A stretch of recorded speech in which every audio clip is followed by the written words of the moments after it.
Dostlar, biz әрбір қарапайым халық қалай жүреді, сол сияқты автобусқа қазір билет алдық. Черняевке барамыз, түсеміз, Ташкентті аралаймыз и самолетпен ары қарай дальше Нүкіске ұшамыз.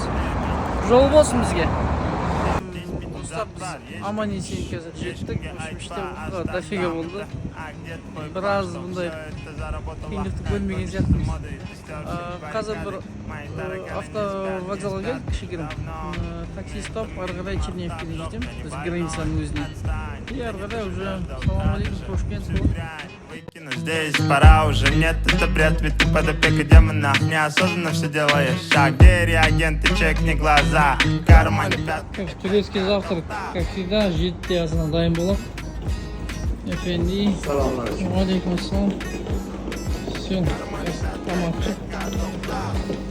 Біраз көңіл көтереміз. Негізі Ош мерkezlerine бара берсем болады дейбіз, бірақ завтрак чекінші.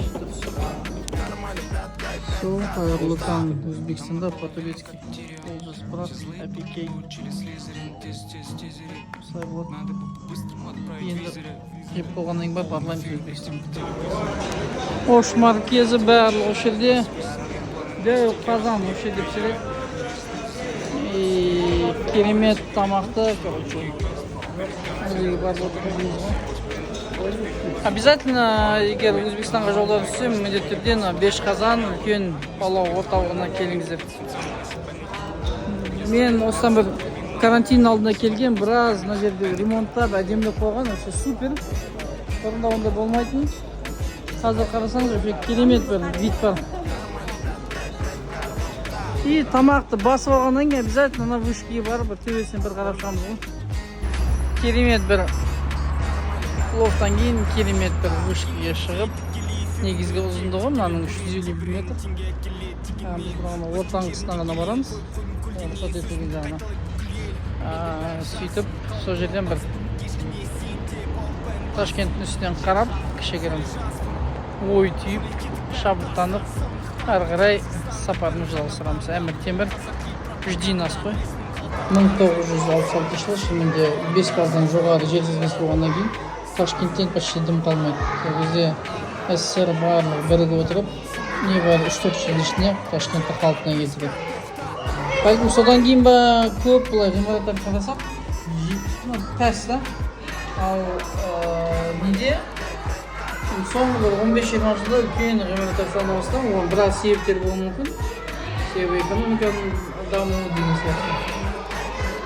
Осында бір көрініс керемет. Аппақ машиналар болған қалай сіздерге? Темуриттер ұрпағының, Әмір Темірдің бұл айтқанда тарихы бар, музей.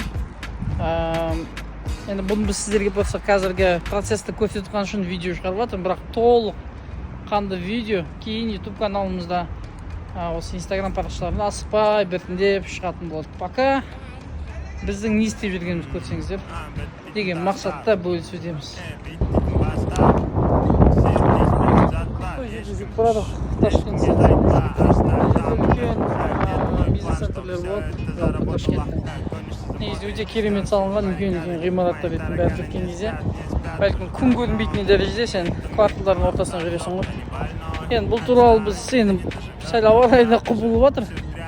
Сол үшін қазір кіріп, кішігірім кофемізді ішіп, сөйтіп ары қарай Нүкіске қарай сапарға дайындалып жатырмыз. Бір күн шыны керек Ташкент үшін сәл аздау. Қолдан келсе, хотя бы 2 күнге келу керек, чтобы прям Әмір Темір жаңағы музейіне кіріп, барлығын досконально қарау, оқу, үйрену үшін. Так, соң бір күнде былай транзитно өтіп шығуға болады. Арасындағы ең қайырлысы мынау болып тұрма дедім ғой, Елизавета ханым.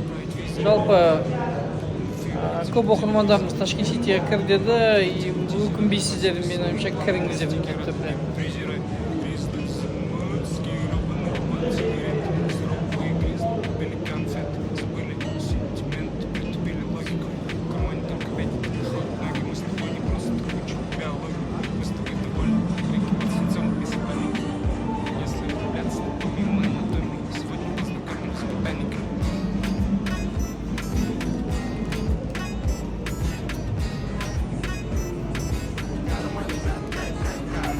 Ташкент Сити неше вообще супер жасаған, кең.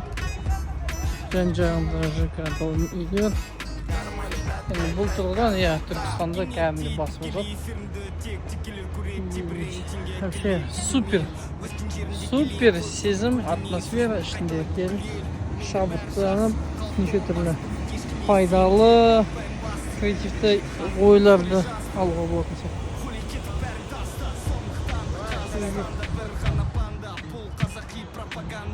Кішігірім мешіт салып қойған. Егер мына құрылыстар бұл ашылып жететін болса, вообще ураган болған. Достар, вообще капец зорға жүгіріп келдік. Билет қалтырап, пойыз қайда барады демекші. Жүре берегеніміз ғой спокойно, сөйтсек. Аз қалды қалып қойымызға. Ну, әйтеуір такси режимін қосып, басып келдік. Құдай қалса, Нүкісте кездесеміз.